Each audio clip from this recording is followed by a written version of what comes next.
Hello and welcome to another Frame by Frame. I'm Phil Spencer. And I'm Kirsty Alsop. Actually, we're not, but we're posing as property evaluators in Amityville, New York. Yes, what we thought we'd do something for the community. We're going to try and find another house in Amityville that's haunted to try and take the heat off the Amityville house. The Amityville house. 112 Ocean Avenue. Straight away, so if it doesn't really matter if we say it on a podcast or not. No. Because it's, straight away, it's even in its own featured feedback box on Google. You talking to me? Did you have a brain tumor for breakfast? Then who the hell else are you talking? You talking to me? I'm funny how? I mean, funny like a clown. I'm Peter Venkman. We all go a little mad sometimes. Man that doesn't spend time with his family can never be a real man. Damn! Kind of a big deal. First rule of my club is do not talk about my Yeah, baby!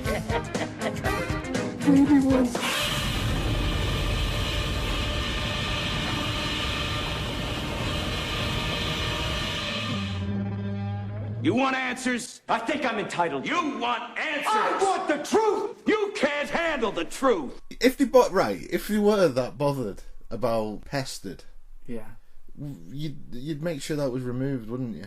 Well, they did change the address. They tried to change the address when the first tenants after the Defoes moved. Oh, not the Lutz. When they moved out, they did change the address of it, so it was kind of a private location that only post offices knew about. Right. And pizza delivery guys. So yeah, but that obviously didn't deter people from knowing exactly where it was. And I think to be honest, it probably goes in waves. So we're here in Amityville, New York. Yeah. And we're kind of gonna be joining up with this tech group of savvy ghost hunters who know the area, and they've given us a few pointers of where to look. But really, we were really here to kind of talk about the film Amityville Horror and to talk about ghost films. Because what's interesting, you could say Amityville now is not a town. No. It's a house. Much like Vietnam is not a country, it's a war. Interesting. Yeah. You know what I mean? So we need to... I suppose 112 Ocean Avenue is not a snappy title. No. The 112 Ocean Avenue Horror is not as snappy as the Amityville Horror. But that's the one thing that I thought about was that the actual title of the film is the Amityville Horror. It's the kind of house they don't build anymore. A relic of a time when the world wasn't in such a hurry, when there was still time for a little charm and elegance. It has stood empty for a long while, and at the price, it is a bargain. For a growing young family, it is almost too good to be true. What do you think? I love it. James Brolin, Margot Kidder, Rod Steiger in the Amityville Horror.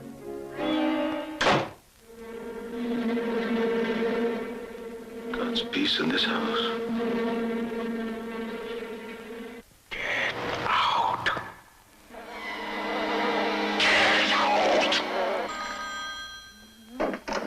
Hello? Hello, Kathy? Father Delaney, there's something very important.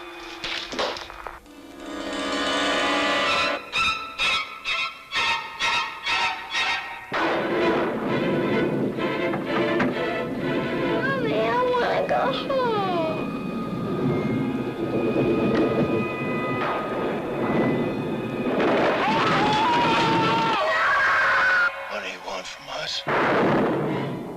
What's all going wrong? We have to do something.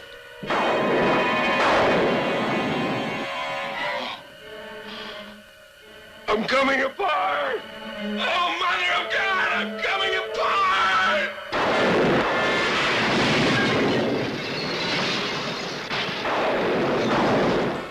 28 days after the Lutz family moved into their dream house, they were running for their lives. What happened to them is an experience in terror you will never forget, and you will believe in the Amityville Horror. From the best-selling book that made millions believe in the unbelievable, the Amityville Horror.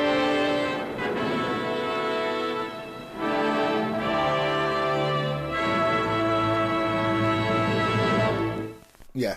Like a haunting in Connecticut, it has quite a big ground to cover. Yeah, Connecticut is quite a large place. But if you put it down to Amityville, then you're literally saying that there is this house and it's at the centre of Amityville and this is where it's going to happen. I don't think the location was for Poltergeist. There was no specific location for that house. No. Or that Indian burial ground. Other films, The Exorcist, and we know it's Washington DC, but there's no specific address in the title or any way in the film where people can actually just go and find it. And obviously, it's going to be on some sort of a map when you get there because it's an attraction. Yeah, but another thing, I like that you mentioned The Exorcist, because one of the main things I like about The Exorcist, it's in the middle of a city where all this is happening. Yeah, she has neighbours next door, but no one can help. Yeah, it's exactly. this incredibly bizarre paranormal event is happening in the middle of a bustling city, and I suppose with the Amityville Horror, it's not like a huge town. It's a small town, small sea town. Yeah, yeah. It's a very a different town. It's a seasonal town. Yeah, I'd say that it'll be like dead as a dodo in winter, and I don't know when the actual events took place. If it was a seasonal thing, there was a lot of rain in the film. Yeah. A lot of rain. Yeah. So what? All right. Specifically, then the film. Yep. What do you think? What do you make of it? Let's Let's talk about the film and then talk about the actual story. Yeah, I like. There's a switch on there. That's just a motion sensor. We're in the house at the moment, and we're kind of. Is this not a ghost detector though? Did I not just pick up a spectre that walked past? Don't worry about it. We're not. That's what we're supposed to be looking for ghosts at this house in Amityville that's fine. not 112 Ocean Avenue. It's okay. We're good at this shit. We'll be fine. We'll catch them later. It's not as if it's an isolated incident. Yeah, trying to find ghosts, and then we get actual evidence, and you ignore it. There's no such thing as evidence. There's only data. You should work on Most Haunted. You should. But yeah, the film. I enjoyed the film. Yeah, absolutely. I liked. Is it James Brolin and Margot Kidder? Yeah. Who every time I look at her and I hear her voice, I always think, yeah, that's Lois Lane. Yeah. She hasn't been in a lot of movies where she went nuts, didn't she? I think she had maybe a nervous breakdown. I'm not sure, but maybe it's kind of like the Carrie Fisher thing, maybe where substance abuse. I have no idea. I'm just guessing. I seem to remember reading that she turned up at someone's house in underwear or something, and she was very. I think she had a nervous breakdown. And again, what always happens is people say, "Oh, it's because she did that." Because of the Amityville Horror, yeah. Like the little kid had a poltergeist. She died, and they say, "Well, it's because of..." Nothing to do with a rare genetic disorder, no. No. No. Of course, then you got Twilight Zone. Vic, whatever his name is, gets massacred with a helicopter in a stunt. Actually dies on the set. Of course, it's cursed. The Omen. The Omen was massive. Let's talk about this. The Omen was actually massive when it comes to curses. Have you seen that documentary about The Omen? I've not. Well, I've got the Omen DVD, and there was a piece about it. About the car accident that happened and they were exactly 666 kilometres away, wasn't it? From the house. I mean, it's a huge coincidence. It is. But coincidences happen all the time. But then, if you measured all the different things on that day, maybe the temperature was 6.66. Maybe the speed that they were going was clocked in at 66.6 miles per hour. Yeah. Maybe they'd left the house 66.6 minutes ago. Yeah. Or they were. There's so many things you can find that could instantly be. I'd done a gig, and I was driving home, and I just got home, and my mileometer went to 666 miles. Yeah. So I went around the block. Years later, I was watching QI, and Stephen Fry said, "Well, what's the number of the beast?" Everyone was like, "Oh, 666," and he said, "Well, no, it's not." They found an older transcription, and it turns out the number of the beast was 616, not 666. Yeah. So it's been wrong all these years anyway, so it doesn't matter. It's a fixation on a number, and what are numbers? It's a concept that we kind of devised ourselves. Yeah. Numbers. I mean, not that we can't say that we invented numbers. Quantities are are a thing that can only be manifested if there's a. I mean, do cats count how many biscuits are in their bowl? I doubt it. Do they count how many enemy cats are in their garden? I doubt it. No. They just say, "Well, lots going on out there. I'm not going to count. I'm just going to fuck off really quickly." So yeah, I mean, it's something it's a concept that we devised. It's a man-made thing. It's like any superstition, and obviously superstition does affect people very strongly. It does, and with going back to the Amityville, time is a big aspect of it. The 3:15 in the morning, where he wakes up every morning. 3:15 in the morning, yeah. Yeah, which is the time Witching where... hour. Well, that's allegedly the time where Ronnie DeFeo shot Ellie's family. And that's the time where George Lutz, is it George? Yeah. He wakes up and at 3:15 in the morning. To be honest, Lutz sounds like, I know we haven't talked much about the film yet, but George Lutz sounds like a guy who, when he moved into that house, he knew exactly what had gone on. I think it's rubbish that he hadn't been told. Yeah. I think he was obviously well researched. He's able to write books, for heaven's sakes. Well, they even say in the film where she's like, "Oh, I don't know sure about moving into this house," and he says, "Well, come on, walls don't have memories. We're getting this house for such a bargain price. Let's move." Yeah, exactly. And I think he's purely just cashing in. That Lutz guy is just purely cashing in on an idea to sell books. I don't believe his story. Well, apparently though, 3:15 in the morning is an antichrist time, because allegedly Christ was crucified at 3:15 in the afternoon. Right. So Satanists use 3:15 in the morning as like the anti-time against Christ. Antichrist. Ah, right. So. Wow, they got that down to the minutes, even though they can't agree as to what Jesus looked like and whether dinosaurs were in the Bible. But yet they know it was 3:15 in the afternoon. Wow. What was his last supper? His last supper? What did he have? He had fish and chips. That sounds good enough to me. I believe that. Yeah. I'll take that to my grave. Well, when it turned up, it was just bread and water, but he turned it into fish and chips. And vinegar. Yeah. That's where the wine was, yeah. The Last Supper painting is shit. Oh my god. Yeah, that's quite a statement. You wouldn't eat like that. You'd be around and everyone would be having a laugh. You wouldn't be like that. Yeah, that to be honest, everyone doing, and then it's like, everyone's sitting around and Christ is doing the arms thing. You think what you do with your arms? Well, I think I just want to put my arms out. Well, I'll put my arms out. You can't put your arms out. That's a top table for a wedding. He was at a wedding. That's what it was. He was at a wedding. Yeah. Sorry, doing a lot of moving here. Don't worry, it's a very squeaky chair and a very squeaky house in the middle of Amityville, New York. Yeah. Kimmel, he did this great thing. He was asking stoners like questions that they just didn't know the answers to. Yeah. And he went up to him and says, "Name 4 Renaissance painters." He's like, "No man, I don't know anything about that." He goes, "Name me 4 Teenage Ninja Turtles: Leonardo, Raphael, Michelangelo, Donatello." Genius, so good. Oh, I loved it. That is hilarious. It's really good, man. Brilliant. Clever. Yeah. That's smart. I like that. So, the film. Yeah. So, there is no... I'm a bit jet lagged because of getting to Amityville, so I'm a little wired. Of course, yeah, no. It's the Japanese crackers that they serve on those KML flights. Yeah, what do you think about this? We're getting abducted. Yeah, the week before. I had no... 2 weeks before. I had no... Because we're putting stand-up one and then the week after. Oh, I thought we were kind of storing those for winter. For when we're cold. For when we're cold and when we actually have the guts to actually do the stand-up at the end. Anyway, yeah, sorry, yeah? Yeah, well, I wasn't jet-lagged at all. No. But going to America, I am. It's weird, isn't it? Anyway, I don't know what they did to us.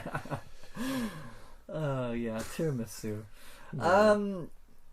Yeah, right, focus. Focus, yeah. The film. There's a. I actually put out feelers to Alexandra Holzer, because Hans Holzer was the her father. Yeah, he was the author of the book about the Defoes and the book that the second film was based on. Yeah, The Possession. And I saw that as well. I don't know if Hans Holzer would have been quite so proud of that film, but yeah, that's an interesting point. Because I'd watched the Amityville when I was probably about 13, and it scared the bejesus out of me. Yeah. And then when I watched The Possession, it scared me even more. Yeah. Because as a kid, I had the actual concept of being possessed by something to make you is terrifying then to me. Kill your family. I don't even go that far ahead. Maybe I'm just selfish, but I mean, just the idea of being taken over by another entity. So being forced to eat a custard cream is just enough, Yeah. By awful. Eat the custard cream. Yeah. Drink that tea. Oh, it's I too don't hot. I don't like tea. Murder your family. Okay. Well, it's a horrifying thing, but yeah, and it's no joke. But I recently went back to Amityville: The Possession. Yeah, and it's a very bad film. It's not like the first one. I mean, the first one had a lot of weight to it because of the performances were good. Yeah, very good. The children were very good in it as well. Yeah, I found that, you find that children are hit and miss in films. The majority of the time, however, the casting of children in horror films is amazing. Yeah, and they seem to, they seem to know how to find the right children to be in these films, and they freak you out more than the adults. And because it's being done to death now, but the little girl who has this imaginary friend that the audience know that friend's not imaginary. Yeah, of course, yeah. And and you're just talking to him, saying, I love that part where she's like, I can't remember what she calls her imaginary friend, but she doesn't like that imaginary friend doesn't like George. It was Jodie. The real film was Jodie, but in the new film, because in the second film they don't call them the Defoes, they call them Marcellos. Yeah. So I can't remember the names because it's all changed around to protect the people. I guess they just didn't have the rights to the names, but but it is freaky. And the film, it builds perfectly. The first film, yes. Yeah, it really does. It's they really put time and effort into making a genuinely creepy film. And that's the thing about when you look at Dark Skies, you can as we reviewed earlier. I mean, they had the thing. They tried to do the same thing, building it up, but instead of bees, they had birds. Instead of they have the same concept as Poltergeist with all the furniture. Even though that seems to be a very odd thing for an extraterrestrial to do. So they're kind of stealing from the horror, the ghost genre, which is the poltergeist genre, which didn't make sense. I think they just wanted to put all the things that they liked about, Birdemic, of course, is a definite inspiration for. I mean, The Birds is a definite inspiration for the bird scene, and of course, but absolutely, you've made a really good point there, because Dark Skies is Amityville. But with extraterrestrials. Ghosts, it is. Yeah. So it's a very, you can tell that films that don't have the originality anymore. And this, back in 1977, I mean, obviously they've had The Exorcist already. 79 this film. They've had The Exorcist already. They've had Rosemary's Baby. Yeah. They've started to get into all these B-movie horror films that would have been kind of filtering through from all those different films. Of course, The Innocent was out long before then. That kind of, I think, was the start of all the creepy kid horror. Yeah. But really, nowadays, it's so oversaturated, so overblown, and everybody who's anybody who has a camera, the first thing they think about is, let's make a horror film. And unfortunately, that's why I find it very hard these days to kind of latch onto anything that's believable. Luckily, there's always the exception, and we do have one in our midst when we talk about Borderlands. Yeah, we'll get to that. But Amityville. Well, there's a lot. So tell me, Andy. I think we've discussed the film. Tell me a little bit about Amityville, the place, because it's a beautiful place. It is. I think that's weather. kind of why it might have been such a huge deal, because it seems to be one of those places where everybody knows each other. Yeah. So a new family moving into Amityville, everyone would know, oh, there's a new family moving in. Yeah, yeah. You know, and like you said, it's a seafaring town. I would imagine a lot of its money comes from tourism. Yes. That kind of thing.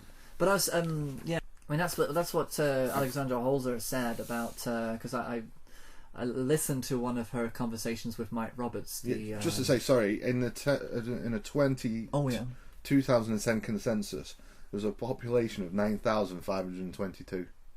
That's not a lot of people at all. No, but it's very spread out. Yeah. And there's lots of water canals and well, not canals, but you know, water geographically. Rivers. I mean, it's a small town, and Alexandra Holzer said in a conversation with Mike Roberts that people are sick and tired of the Amityville horror house being the only thing of interest. Yeah. But there is, you know, it has a history. It does have a very, very deep history, and it is a very, very old town. You know, it was founded when? The 1600s is when settlers first came to it. But it wasn't originally called Amityville. No, it wasn't. It was called Huntington West Neck South, which doesn't sound as catchy. I mean, if the film had come out and was called the Huntington West Neck South horror. Then it probably wouldn't have been a... But then, that sounds like a town. Amityville sounds like a house, I guess. It sounds like a community. Yeah. It sounds like Pleasantville, you know. Or anything with Ville makes you think of picket fences and a nice place. Amity is the reason why it was called Amity, because they were having a conversation about what to call it. Was that the whole reason, or did somebody say we could do with a little bit of amity because there was a lot of amity means cooperation. I think it's a bit of, maybe they watched Jaws. Maybe that was it. Yeah. But the year before no, that wouldn't have worked. But Amityville is a tourist destination. Yeah. But it has been ever since the 1900s, even before the Amityville Horror, which makes me curious why it was chosen. I mean the Defoes, of course. That was the reason why it was chosen, because Defoe is good. I mean, there are murders in houses all across America that must have been, you know, where someone goes nuts and murders their family. I mean, it happens. Probably more frequently now than it did before, because everybody's got it in their mindset because of media and mass media culture and but apparently in the 1900s it was a very popular tourist destination because it has very large hotels and large homes. So the rich and famous used to flock there. Annie Oakley was a popular guest at Amityville. Right. Yeah. So and a Baldwin was born there, wasn't it? Alec Baldwin was born in Amityville. Al Capone had a house there. Well, that's the place to move to then, isn't it? Will Rogers also lived there. He had a house there too. Right. So I mean, it's you know, but you can call out any town or city in America, and somebody famous would have been there sometime. But you can see why it became such a big thing. By the 1970s, it changed. Yeah. Because of the book. The book and the film obviously changed everything, you know, and apparently, the neighbours are sick and tired of people coming over and taking bits of the house. Apparently they steal a piece of the house just to take it home with them, or drunks would often be found lying in the field shouting obscenities at the house. Really? Yeah. Wow. But apparently after about 1987, you know, about a decade later, it calmed down a bit. But apparently neighbours are quite hostile when people come and say, "Oh, I want to come and have a look at the house." But I suppose you're going to move into a house that's so notorious. Yeah. You're going to have to accept that. Yeah. And I'm sure that people move into a house get it at a reduced price because it comes with that. Yeah. And I'm not saying, you know, it's right. I'm just saying to... You know what I'm saying? I know exactly what you're saying. It's basically, if you're going to be... if you're going to be there looking for a house that's in Amityville and you choose that house, you've got to expect it. You've got to expect it. Imagine living in that house. If you've got a time, any specific time where you're the only person, like your family's out and you're the only person in that house, whether you believe in the paranormal or not, you're going to be freaked out. It's a huge house. It You're on is. your own in that house. You know what's happened. You must have read the book. Yeah. Imagine reading the book in the house. Do you know what? I actually read The Shining in a hotel. Silly man. I was the night porter in a hotel, and I was walking corridors and checking. You know, it was and I thought, I'm going to go Come read The play Shining. with us, Stephen. It was great. Come play with us forever. I like to do things that kind of it's like watching 13 Days whilst flying over Russia in a plane. That was, I like to kind of experiment with that. I read Jaws whilst being eaten by a shark. Wow. Rule of 3, man. Rule of 3. Yeah. The first is okay, the second is okay, the third is always absurd. Yeah. So really, I mean, there's not a lot to really say about Amityville. I mean, it's a good film. I think it's a good film. It's generally it's creepy. I mentioned the soundtrack that like a child. There's always something freaky about kids singing. It is, and Poltergeist took that as well. Yeah. But the thing is, the innocence. Well, again, I think that film set that up. Yeah. Because that melody in that film, God, that was sung so beautifully and so creepily. Yeah. But right, let's talk about the real Amityville then. Do you believe that they experienced paranormal events, or do you think it was completely made up to make money out of a book? Yeah, I want to think that it was completely made up, because there were already rumours before the Lutzes moved in to say that there was possession. Because the thing is, if you I don't know, it's in the Bible Belt, right? I would say that they would be religious. Would be, yeah. So anybody who shoots their family. In fact, the film sort of goes. Yeah. They obviously invite a priest to the house, don't they? That famous scene. Yeah. We go when he's trying to bless the house and all the flies come on him, and then that voice. Get out! Get out! Get out! Oh, yeah. That's a creepy scene. It is creepy. Yeah. Yeah. And that's it. I think that as soon if you actually took religion away from it, then nobody would actually make the connection with possession. The idea that people cannot fathom the notion that somebody would kill their own family. I mean, that is an unfathomable thing to think about. Something else must have controlled him, because they don't want to think that could happen to anybody. Well, he still says, is he still alive, Lutz? Yeah. Yeah. But he's just said that voice in his head told him to do it. Schizophrenia, perhaps. Yeah. You know what I mean? But what I find interesting about the night he murdered them, he went while they were sleeping and shot them while they were sleeping. And yeah, no matter how big a house is, you're going to get waken up by a gunshot. One gunshot, somebody would have heard it. But everyone stayed asleep. Yeah, they were all shot in the bed. Unless he shoots his gun a lot at night. Yeah, and maybe. They kind of thought. They woke up and God, he's shooting me again. What a silly.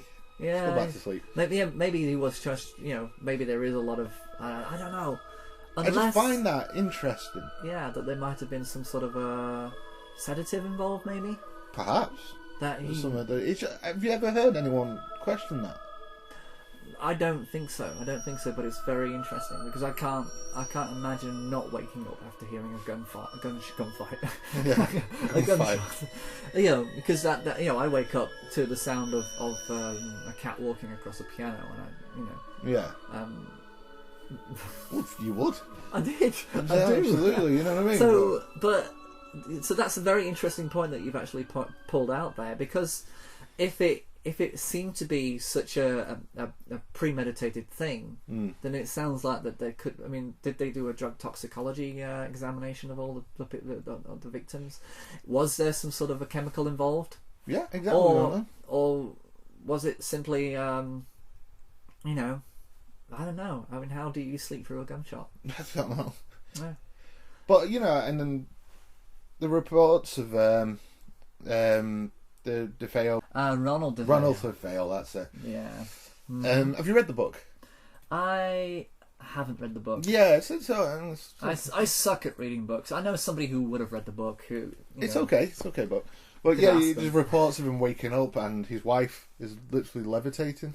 Right. And he had to pull her back down. It looks her face, and her face was all distorted and stuff. And things like that were happening, allegedly. To the DeFeos. And To that's the DeFeos, I mean, facial distortion is kind of like, you know, it's it could be a manifestation of his own mind. Of course. Because he seems to be the only person in that house who was going crazy at the time. Yeah. If there was something else going on, wouldn't other people feel it? Wouldn't they be experiencing things? Well, everyone were apparently experiencing something. Yeah. The Look at them, they look like a happy family. Well, they were happy until they moved into that house. Yeah. So what was it? Because they only lived there for, what was it, about a week? They managed? And then they had to move out? The Lutzes. Yeah. Yeah. And I mean, that's a hell of a price tag to buy a house. And then leave. So, did something happen, or was it just... Did he think, well, let's do this, let's, you know, there's an opportunity. I mean, I can't imagine that you can't move into that house without having some sort of a sense of wow, this is amazing. But then to be the kind of person who does do interviews, it's like Travis Walton. He's very affable, very present. He's very okay with the media. He's very out there. Conventions. He's always signing things. You know, he signs things from the film Fire in the Sky and his book as well. Yeah. And the same with the Lutz. You know, they seem to find fame and fortune very comforting. Yeah. And very natural. It's not as if they're timid or shy or don't want anything to do with it.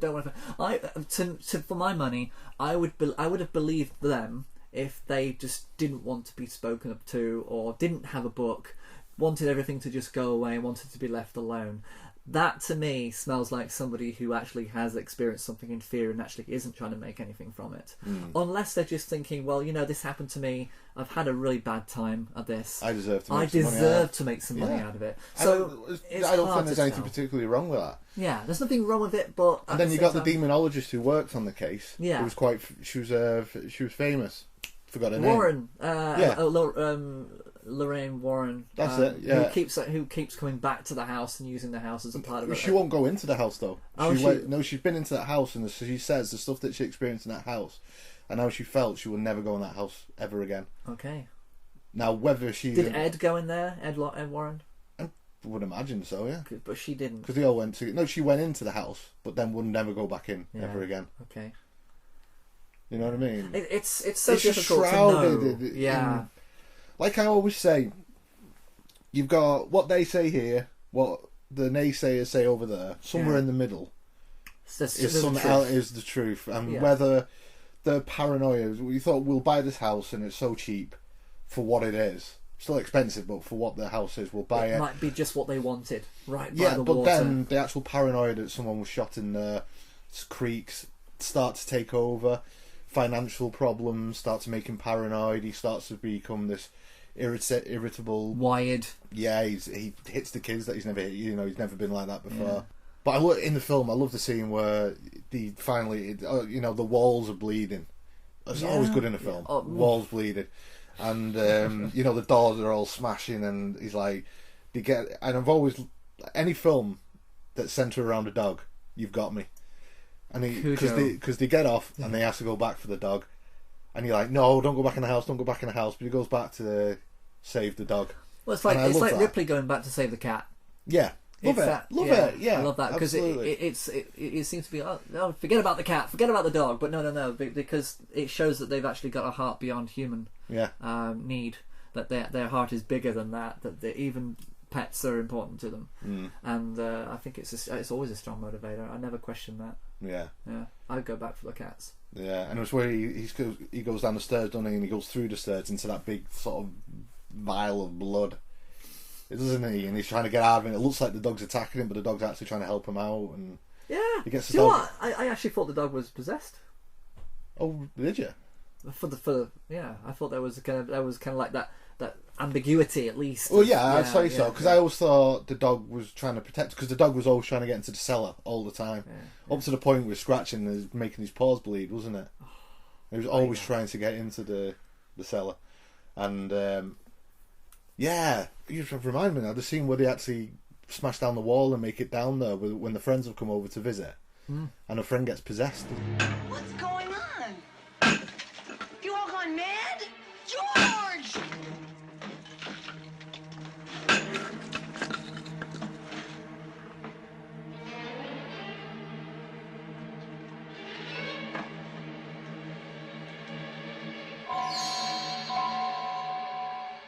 and go through here.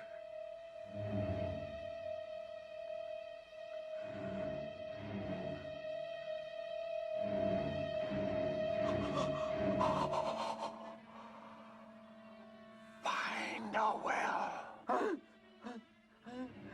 It's the passage to hell.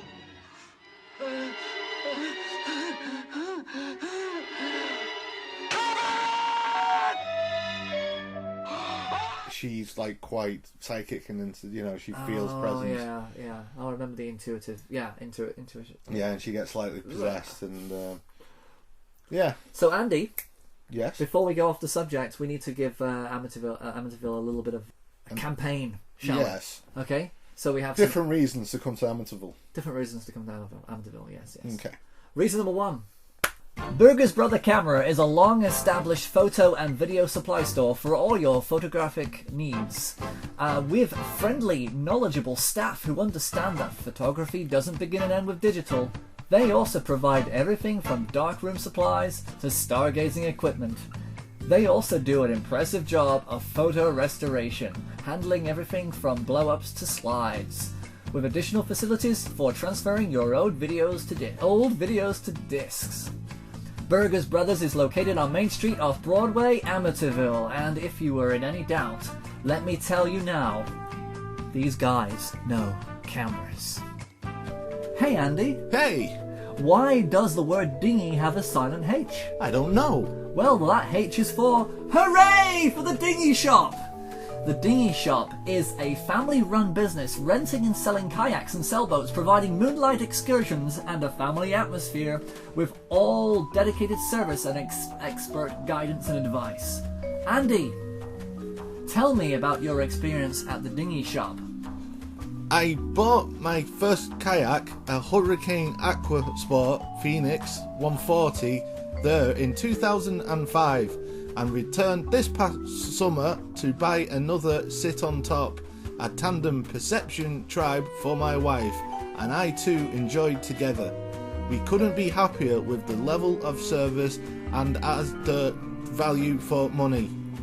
That's right, and as Andy very eloquently told us there, that the Dinghy Shop know their products and will go the extra mile to make your visit and purchasing choices that much more memorable. You can visit the Dinghy Shop at www.dinghyshop.com, or if you're in Amityville area, head down to 334 S Bayview Avenue, Amityville, New York 11701 for your sat nav.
Well, yeah, I think one of the first real sort of, would you say, psychological horror?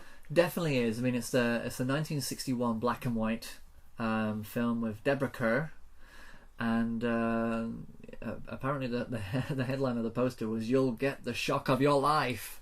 But back in 1961, that probably would have been quite a profound film. It still stands up now. It's all I about. felt creeped out watching absolutely. it now. I thought brilliant. I'm going to be able to watch this at night because it's black and white and it's old. Yeah. It's not going to scare me, but it didn't so much scare me. It just kind of plays with you. Oh yeah, and it's the music that plays with you. It's the stuff. It's the music, and it's the mastery of the stuff you don't see. Yeah. The thing that's lurking in the corner, you don't see it. Brilliant camera work. Yeah. Shadows. Oh, fantastic. And I find that Jack Clayton is one of these unknown directors who really knew how to do modern film. I mean, if you're looking at 1961, it was all Showtimes and gangster pictures, and they were kind of just breaking out of the studio system slowly. Yeah, and dialogue was always... There was like no breaks between dialogue. Yes. Did you get what I mean? So like... Scene starts, scene ends. Yeah, and be like, hey, little Johnny, why are you so late? I'm so late, Daddy, because I've just been in some sort of thing. Oh, yeah, that's right, little Johnny. Well, you should have told me you were going to be late. I told you I was going to be late, and there was no gap. There was no, like, normal speech wasn't like that. No. You know what I mean? You'd be like, right, little Johnny, why are you late? Oh, I'm sorry, Dad. That's the way a normal speech is, you know. Hang on, I'm concentrating. You know, yeah. They'd have moments of just, yeah. But the innocence is like... Well, like Taxi Driver. Yeah, the innocence is really well executed. It's real. You feel it's a real situation. Exactly. And it has a lot of influence that I can imagine that this film... but it's not talked about as much as, say, like Rosemary's Baby, which is kind of like being said to be the horror film that started off the whole, fear of the unknown, horrors, the horrors at home kind of situation. But this really, this is it. This is so much more. I absolutely love this film. Yeah, based on a book called The Turning of the Screw. Which is really, a very good book. That's a popular book. I've heard of that. Yeah. Who wrote that? Henry James, damn it, Henry James. Yeah, Henry James. But yeah, I was surprised by it because I'm not only surprised by the way that the film made me feel, but surprised that I hadn't actually seen or heard about this film before. Nobody's in the history of talking about film has anybody said, "Oh, The Innocents, you should watch that. Have you seen it?" I would never have known about this film if it weren't for my friend Matt. Yeah. Who I think it was when he was living in Cambridge. He just got this. I was like, he wanted to put it on. I was like, oh, black and white film. I want to watch that. I want to watch a good horror film. Well, boy, was I wrong. It seriously creeped out watching it, thinking, wow, It blows you away when you find films that nobody actually ever talks about, and you're like, oh, this is mine. I can actually use this. It's like the film Experiment in Terror. Nobody ever talks about that film. Right. I find that a very effective psychological thriller that makes, but we'll hopefully be able to look at that. Well, that's weird because I've never seen that. And you've never seen The Innocents, still recommended it to us. So there we go. We can pay it forward, pay it back. Pay it forward, yeah. It's a film. Yeah, for ones of I'd rather just you show me yours and I'll show you mine. Okay, let's piss and see which one goes furthest. Let's play that. But they really play on the kids' performance in it. Yeah, fantastic. And we've already said that casting in horror films, when it comes to children, it's impeccable, and I don't see many films where they get that wrong. But this is basically the benchmark that says these kids can be creepy. It's not all Chitty Chitty Bang Bang or Mary Poppins. These kids can be in a film like this, and they can be effective. Yeah, and especially the really playing that pseudo-sexual thing. Very well. Like when the little boy kisses her in the mouth and stuff. And but that's a very theatrical thing. Well, I think a lot of that, the aspects of that, came from Truman Capote. Yeah, his input into the script. He wanted to really hone that in. Yeah, it's the there is an actual expression for it. The Oedipus. It's the Oedipus complex. Yeah. Yes, that's it. Where it's the Hamlet who falls in love with his mother. And it's a very, because she's a mother figure. She's not necessarily the mother, but it's still that unusual. Because I was actually surprised by that. Because it's like, this is 1961. Damn it, they can't show that. Yeah, I mean, it's seriously ahead of its time. Ahead of its time, yeah. And the actor, the boy especially, he seemed like he was an adult in a child's body. A poem. What shall I sing to my lord from my window? What shall I sing, for my lord will not stay? What shall I sing, for my lord will not listen? Where shall I go, for my lord is away? Whom shall I love when the moon is arisen? Gone is my lord, and the grave is his prison. What shall I say when my lord comes a-calling? What shall I say when he knocks on my door? What shall I say when his feet enter softly, leaving the marks of his grave on my floor? Enter, my lord, come from your prison, come from your grave, for the moon is arisen. Well, that's kind of the point of it, isn't it? But amazing, yeah. And I think that horror films work best when kids are involved and the adult is scared of the child. Yeah. All the way up to 2014 is the Babadook. Yeah. She's terrified of her own kid, you know, and it's such a great dynamic to have within a film. The layers that come from it. Yeah. You just don't know where to put yourself when you see that, because you don't know what you could do in that situation yourself. It just seems like an impossible situation to be able to deal with. Yeah, child. She's being terrorised by a child. Yeah, by not only a child, but the night terrors, the creepy noises, the bangs on the door. But I find it astonishing because a lot of films that have children in, when outside of the horror, you always kind of know where the writers don't understand how children speak or how they say things, because they seem to just come up with things that a child wouldn't say. Classic example of that, James Cameron's Aliens. This is when Newt kept on coming up with her amazing one-liners that a child would never say. Yeah. Such as... you know. There it goes. Oh God! She said they come out mostly at night. Mostly. I know. I get what you're saying, though. Oh, you know what? I'm struggling because I know that there's more lines. She says some profound things in that film that obviously is coming out of a writer's mouth, not a child. And the beautiful thing about a child being possessed by an adult is that the writer doesn't have to worry about that. Yeah. Because it's all about the child actually being able to deliver the lines. Yeah, I think like when you talk about sci-fi, you have to come from the perspective of what a kid would actually say, but in horror you don't. No. Because what is creepy is the kid is saying stuff that a kid should not be saying. Exactly. That's my point. Yeah. That's my point. Thank you for recovering my... You're welcome. My sloppy Gillespie pizza pie of an expression. So, yeah. Truman Capote, writer, budget was $430,000. That's astonishing. It is, but what would $430,000 be now? Well, a lot. Because it wouldn't be. You could buy a house for £50 back in those days. Come on, that's like 50 mortgages. It only made 1.2 million. Well, it doubled its money back. I kind of get the feeling that is quite a high budget film. Like, I kind of feel like a lot of that money probably went to Truman Capote for writing. He was only part of it. He wasn't the main writer. No. He was additional dialogue, like you say. He handled the okay. But there's a lot of writers involved, actually. 3 writers, sorry, a lot. Well, you say that this The Innocents paved way for this style of horror film. The Omen, The Exorcist. Well, I don't say The Exorcist, but I mean the haunted house, the thing that you know's there but you don't see, and the creepiness, the way it builds.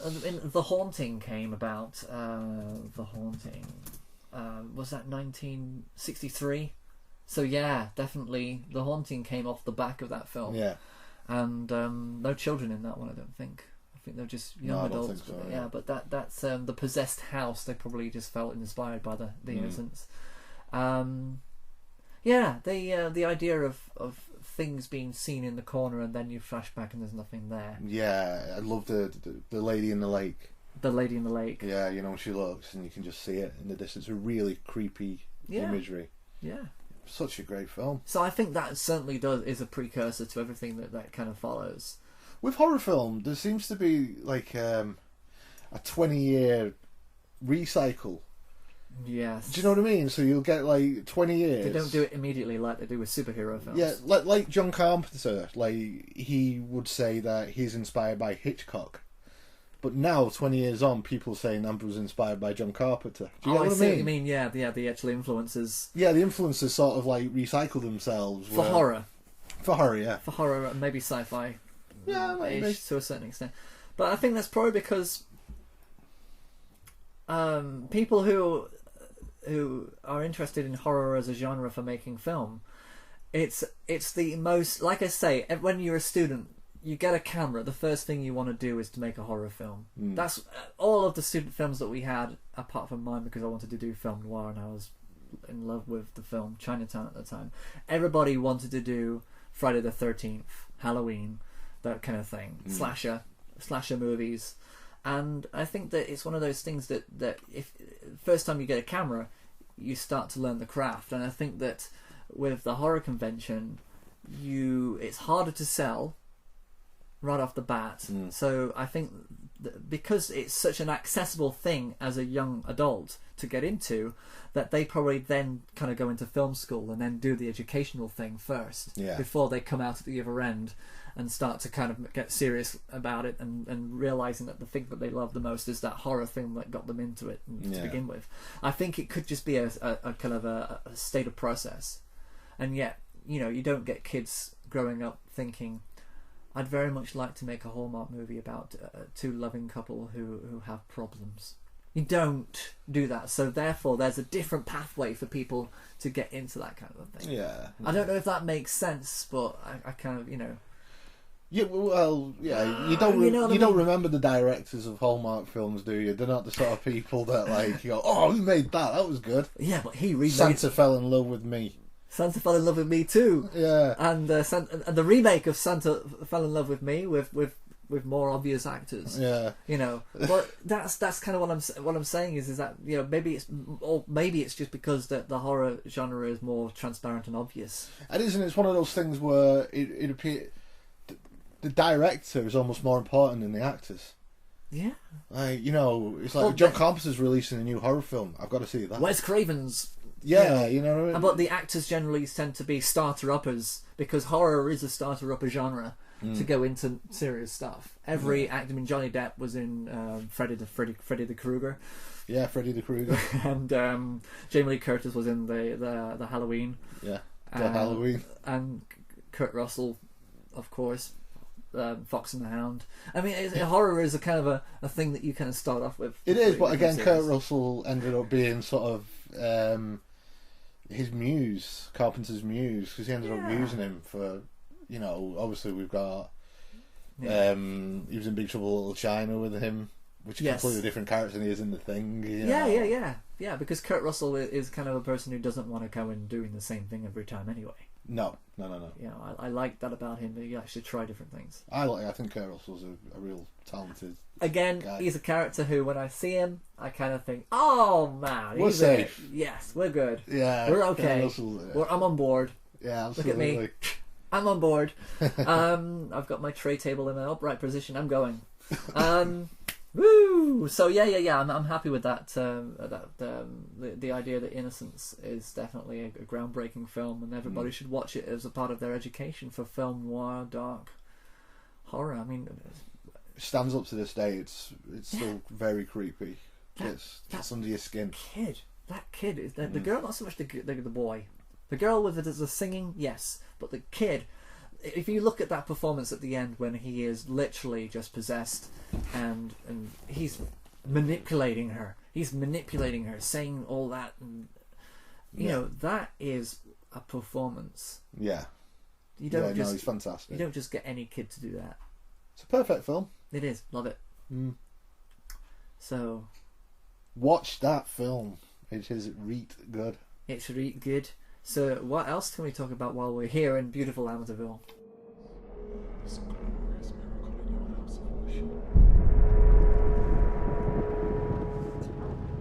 Yeah, ask this fella here. He looks like an agreeable local bumpkin type. Hi, can you tell us where the church is, Randy? Yeah, it's a big pointy building with a spire on top. Please be quiet. to examine the altar. And here's the crucifix. Must cross-check crucifix against video footage.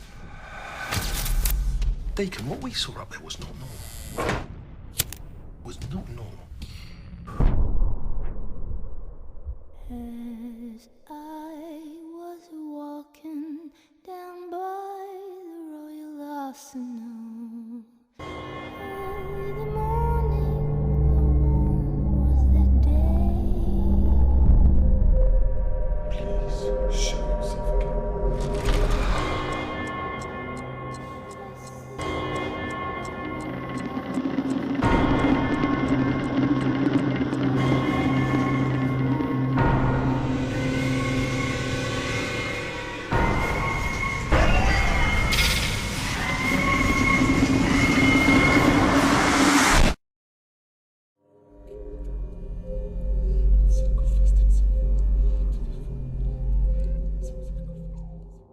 It's called Borderlands. Borderlands, yeah. Which I think is an interesting film.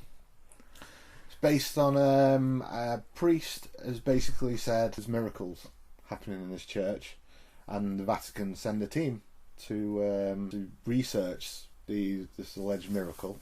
Mm-hmm. And it's a point of view, sort of POV style filmmaking, Blair Witch style filmmaking.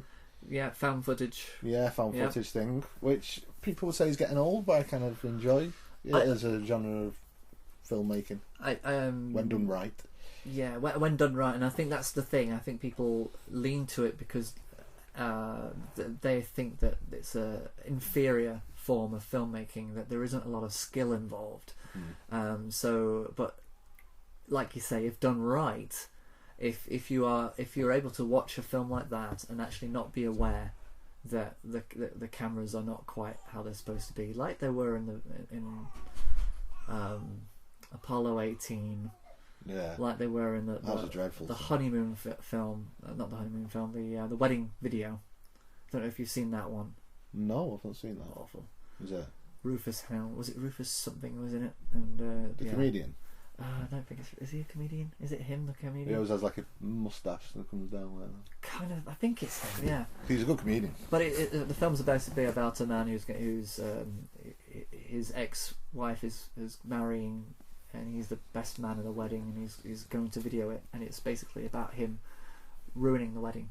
Right. But okay. he's basically it's not a found footage because nobody died, but it's just he does a video throughout the whole thing. But then you kind of start to get a bit of an omnipotent camera angles that don't seem to make sense, and everything seems to be conveniently placed. And the thing is, the characters on the film have to be blissfully unaware that the cameras are there, otherwise they'll be constantly saying, "Just turn it off, turn it off." Yeah.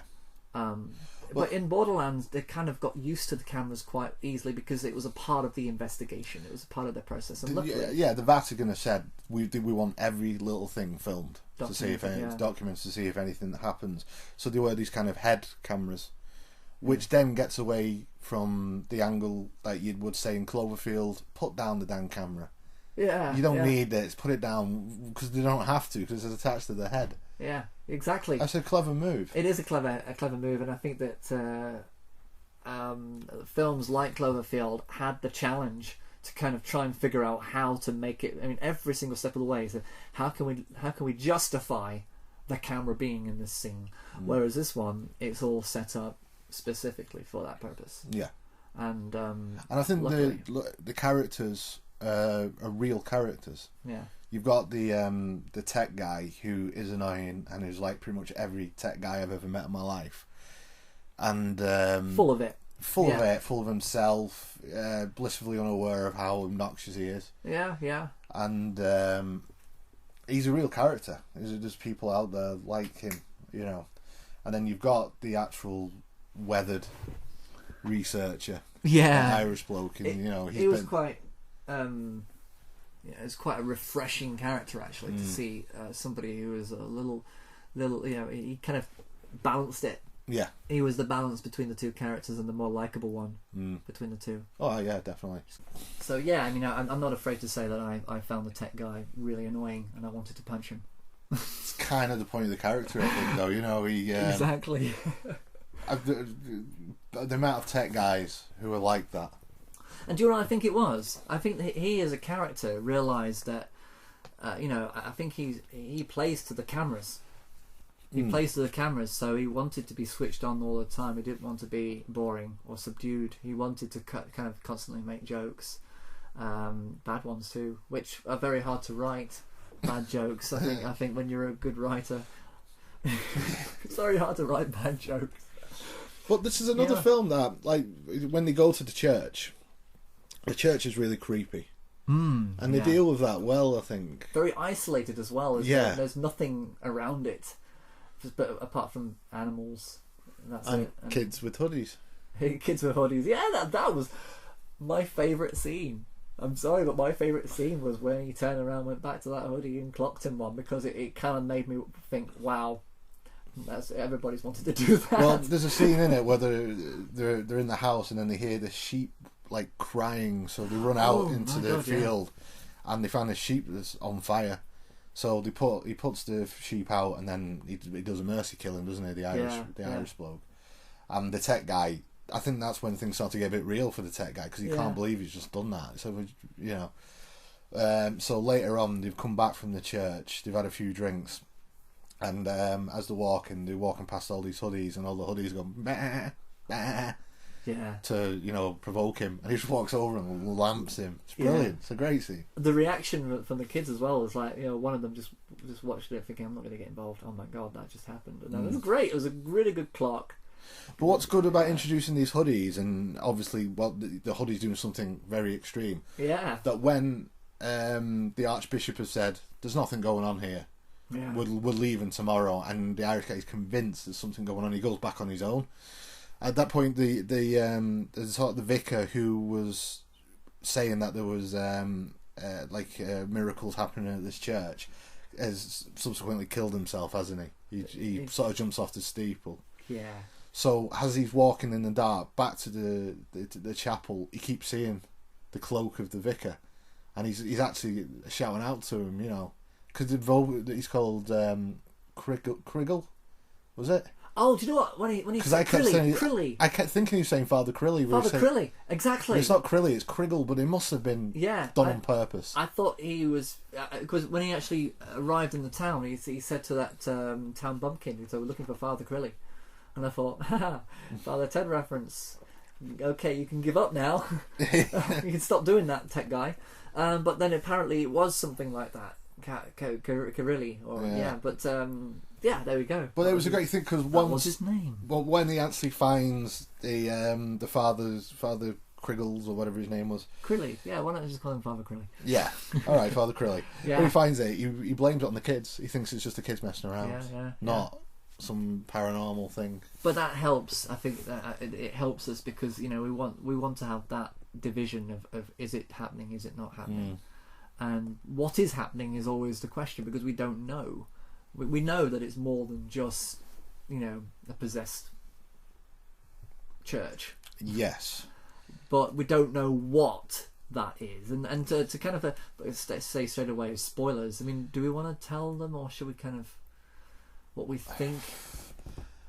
I think spoilers. Yeah. So if you haven't watched the film, watch it now. Because what really is a serviceable horror film that plays on the Paranormal Activity style of filmmaking, where you've got locked off cameras, you see different cuts, like you see obviously the Christ being crucified thing falls down, you see things moving, you hear bangs, and it's all been done before. Yeah, it's all been done before, and actually the falling of the Christ figure marries up with the image of the falling priest off the tower as well. They happened pretty much in the same. They did, yeah, that's right. Yeah, so they did use kind of like the symbolism, coincidental. Yeah, but we sort of find out that this church has been built on a pagan.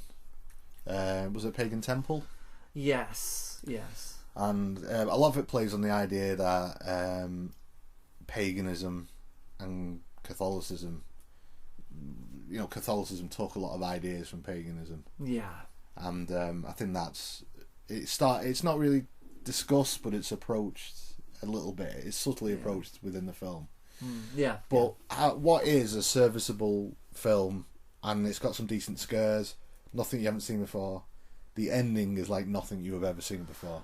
Yeah, because it takes on it's a completely different beast, and I'm not saying that lightly. Yeah. Because because once they got down there, I kind of had to look at the corner of the screen because I thought they're gonna throw something at me any moment now, and I'm gonna be off guard, and I don't like being off guard. I like to be prepared for my scares. Yeah, but then I don't. So yeah, there's parts in it. Yeah, because you're only seeing what they're seeing. They've got a torch, and it reminded me of the scene in Twin Peaks: Fire Walk with Me when they're going through the woodlands, and all you're seeing is the torch going about, and you can just see. You're literally only seeing what they can see. It's like playing a computer game. Yeah, to me, it's like that fear when you're walking around a computer game and you don't know what's going to come out. What happens? The researcher, the Irish researcher, he finds behind a bookcase a doorway. Yeah, and he's about to go down there where then he hears loads of noises and shouting coming from the stairway, and it basically scares the hell out of him. He runs back home, and behind there's three of them. You got the tech guy, the researcher, and then this archbishop who comes later on a plane. Yeah, and he's an obnoxious. Oh, the guy with the glasses on. Oh, the first one. Yeah, he's just a bishop. I didn't like him at all. He's an obnoxious. And I felt that he was a very wooden character and a very wooden performance. They could have played more on that, because there was a point, wasn't there, when he actually rings up the Vatican to say there's something literally happened here, and then you just see the bishop sat in the dark in the kitchen. Yeah.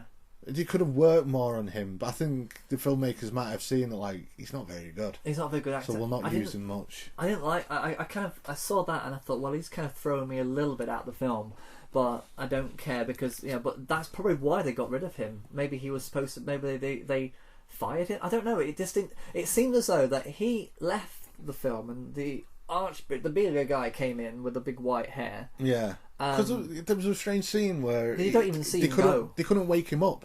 Look at his ear, and blood had come out of his ear. Yeah, and they said, "I'll just leave him." Just leave him. I mean, it doesn't reek of being bad filmmaking. It reeks of thinking, "Oh, we've introduced this guy, and I really don't like him, but I can't really cut him out of the film." Exactly. It's like having a TV series and having a character that you can't do anything with, so you just basically write him out the story. Yeah, I think that they did that with this character. I feel as though they wrote him out and pulled somebody else in who says, "Well, I'll finish the part off that he did." Yeah. But we want him. He's better because he plays off the obnoxious ideas, and or unless the actor quit himself, and because you don't actually see him leave as well. No, because at the end when they go back to the church with the archbishop, who's going to do a ceremony, isn't he, to sort of cleanse the church. He's there. The obnoxious bishop, he's there at the time. At the very end, he's there. Oh, right, okay. But I think, when he's giving, because you don't remember, he says, "Oh, it's not even a Christian. He's not even doing a Christian sermon. He's doing something else." And then obviously, whatever the demon is that dwells there, sort of there's a huge sort of smash, isn't there? And they all end up on the floor, and the archbishop goes down that corridor, and that makes the tech guy and the Irish sort of researcher have to go down there and find him, and that's why they end up in this underground sort of pagan temple. That's what's bizarre is that at any moment they could have just said, "Okay, we'll just wait for him to come back." But then they felt. I mean, I can understand why the one that we like. What was his name? Dexter. I think so. Daryl. Denver. Data analysing live film. It's called The Final Prayer in America. Deacon. Of course it was Deacon. Yeah, Deacon. That's why, because he's Scottish. He's not Irish. He's Scottish. Scottish Deacon. Of course, called Deacon Blue. Deacon Brody. Deacon Brody. Deacon Blue. So yeah, Deacon goes down there, but the other guy, Gray, doesn't need to. But he ends up going down there as well, and even though he's the tech guy, I don't see why he went down there. Okay. I'll tell you why you're going down there. Yeah. Because some huge paranormal event has just happened. Okay. Are you going to stay in your own in that church, or are you going to go down and strengthen numbers, my friend? Strengthen numbers. They're going down there to get to the archbishop and get out of there. Maybe he thinks that it's that easy. That it's just going to be a room and that's it. But that's the amazing thing. It's like he's being pulled. It's almost as if he's being threaded in, and he's like, Well, they keep he's saying, like, I don't want to be here, but I'm still going. Yeah. It's almost as if there's a pulling for him. And they keep seeing the Archbishop, don't they? In the Like corner, and it's like at the bottom of the corridor, so they have to squeeze down a corridor, and then he's not there, and then they'll see him move again, and they're trying to run, saying, "Come back! What are you doing? What are you doing?" Yeah. So let's get to it. The end of the film, they end up going into this like tight enclosed. Yeah, it's almost like a small cave. Yeah, it's like a but small it's cave. kind of a rounded cave. It's kind of and then what happens? They get to it, and it's closed off at the end, but it's like a hole that sort of breathes a little bit.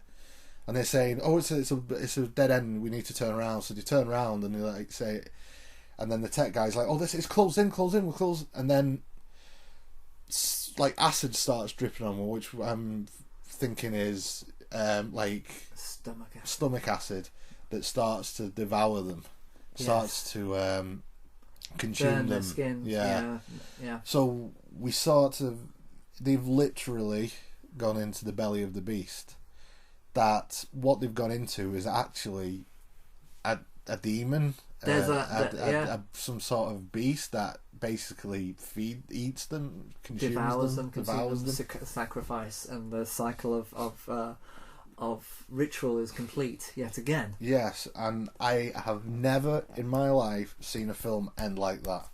Yes, we might have to watch The Wicker Man just to kind of see how because it's films about sacrifice could be quite an interesting one, because this one is very. I sat there and I thought, what is going on? And my brain couldn't quite get around it. I couldn't quite get around it. I thought, hang on, are they in some sort of a kiln? Yeah. And that they're being pumped in. I thought they were literally in an oven to begin with, and they were going to start bursting into flames and get cremated. But no, this, and then it kind of just dawned on me, they are inside. They're inside a stomach of something. We don't know what. And it's incredible. It is. It just made what was... It justified... what made everything. a decent, workable, found footage horror film into something that, my God, I would not... I'm not... What? Now, I'm guessing that the signal that they had wasn't actually recorded on the device, that the data was actually being sent live onto a recorder. Yeah, because it doesn't matter. Okay, all right. I don't think you need to think too much about that. Okay. Because if you do that, you're going to drive yourself crazy. Yeah. Okay. I don't care about the possible technical flaws, but because it sold the idea of it being wireless. They didn't have a. Yeah. I mean, imagine if they had a clunky camcorder. It probably would have been dropped nearby. We would have just seen a static image. Yeah, keep thinking about that. They're in a church in the middle of nowhere. There doesn't seem to be any electricity working in the church, but somehow they can plug those lights in and have radios working. And I do have a question, actually. The Blair Witch. Yes. How many days were they away for in the Blair Witch? Were they lost for? It was like 5 days, is it? 4 or 5 days? Right. Their batteries lasted. Yes. I'm surprised that for 5 days that they were constantly recording everything that happened to them. And their batteries. That's my only question about that one. I'd like to do one on the Blair Witch. Yeah, maybe it's a really good film. Definitely. But we'll kind of spread our horror things out in between things. I think it's a good way of doing it. Yeah, I just like how we love horror. We love horror. We love film. Sci-fi. We love comedy. Yeah, we love everything. We love. Yeah, we probably. We should actually challenge ourselves and make ourselves do chick flicks just once. No. That'll be a solo podcast. I'll be on my own. I'll be called Frame by. Or just by frame. Yeah, by frame. By Frost. By frame. Okay, so yeah, I'm really impressed with Borderlands. You should definitely watch it. And, well, I know we just spoiled the ending for you, but really, if you hadn't watched it already, then you're an idiot. I'll put it on the poster. Watch it, or you're an idiot. Yeah, I've seen it twice now, and that ending is still. Even if you know what's going to happen, it still just takes you by surprise because you just can't believe they've thought of that. That you go because it's done so well. They do go through some tight caves, and it's almost Descent like claustrophobia. Yeah.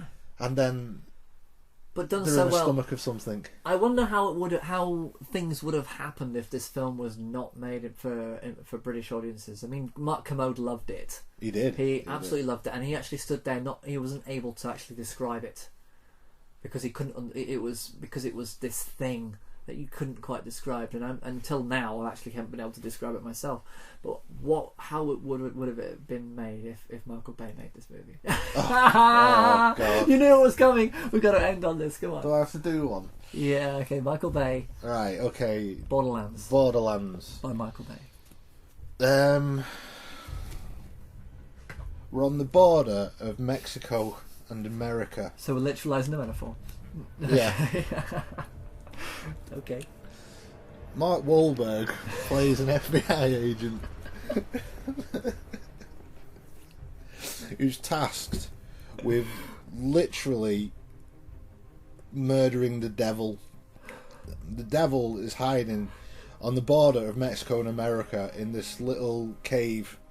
Not even a church. Not in a church, it's in a cave. Religion is not good for Michael Bay. No, Michael Bay doesn't like that. He doesn't want to offend. He's right-wing maybe Christian. Maybe it's a whorehouse. Strip joint. Strip joint, perfect. The devil lives in the catacombs under a strip joint. Mark Wahlberg is the FBI agent that goes there to literally murder the devil in the strip joint. There's Tia Leone wearing nothing. And then Megan Fox is there wearing nothing for no reason. But you don't really see her face. The camera just stays on her bum constantly throughout. Will Smith and Martin Lawrence are the quirky characters that run the strip joint. Great. Who have got Mark Wahlberg to come in. The devil is being played by Will Smith's son, Jaden Smith. Yes. And they have a fight with the devil with dildos. And he ends up murdering the devil by literally putting a huge dildo up his bum that goes into all his internal organs, and he dies. Okay, and he just bursts. He just bursts into money and Pepsi cans. He literally combusts out, and it's just Coca-Cola cans and Pepsi cans and anything else he wants to whore himself out of. That is amazing. that is actually quite a plausible Michael Bay film. Maybe fast cars as well. They have to when they get to I think when they drive into the strip joint. Ferrari, yeah, is a that'll be the there'll be like a huge car chase for no reason whatsoever.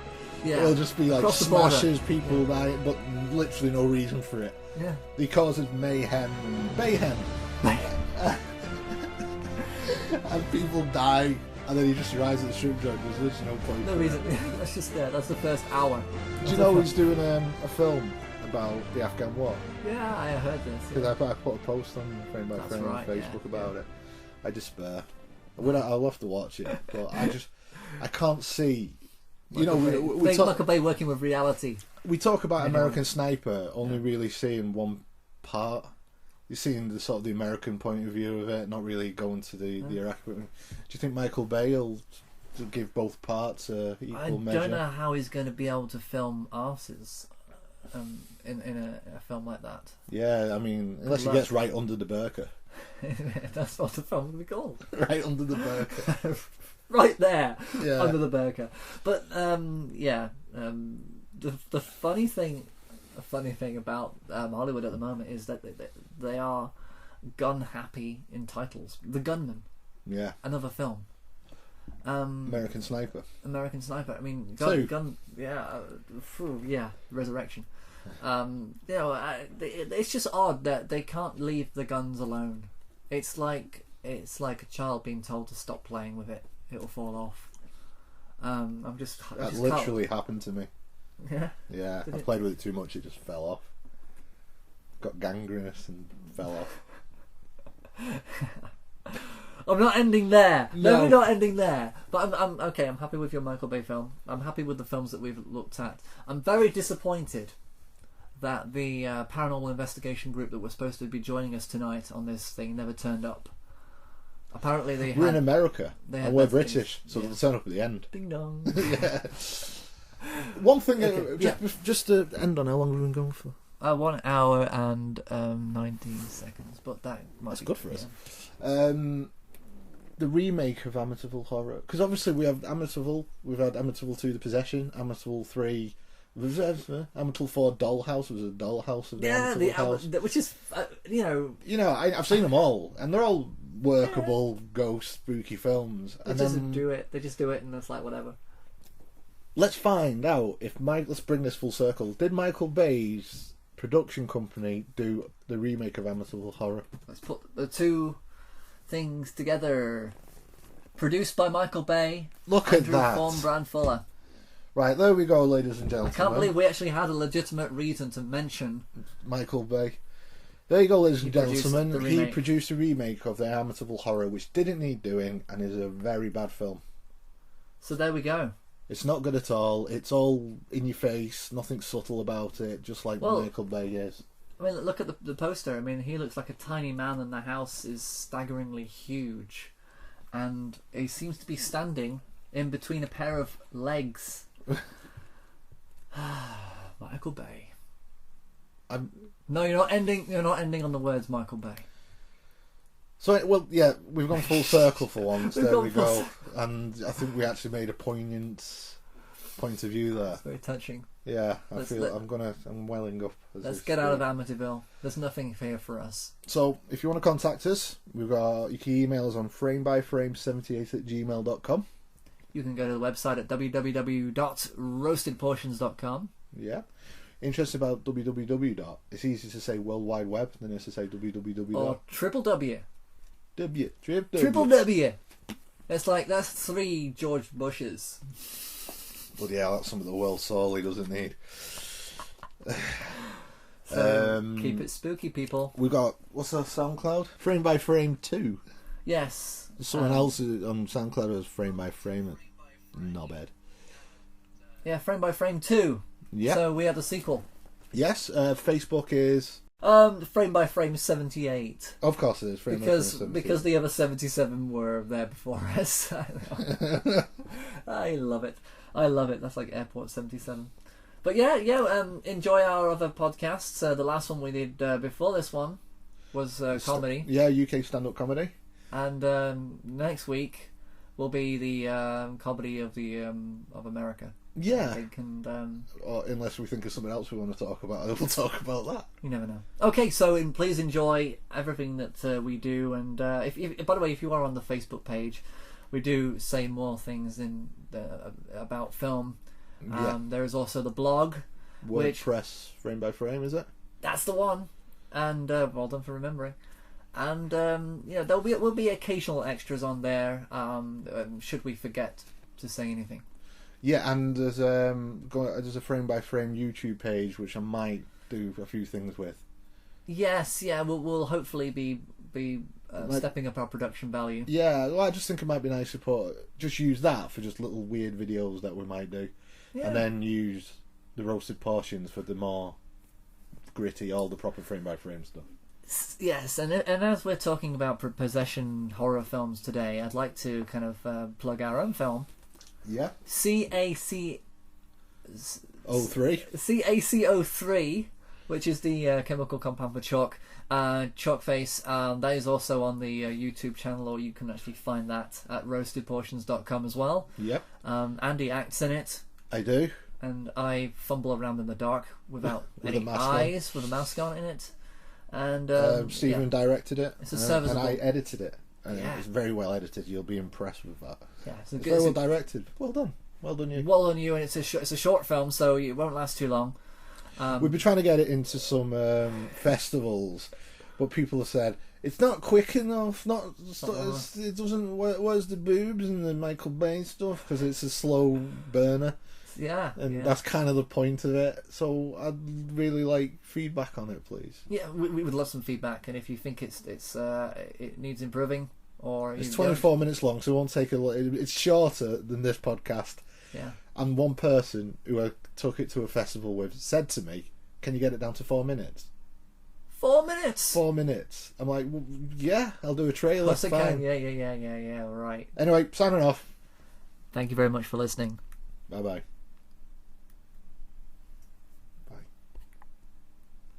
Shall I stop it there?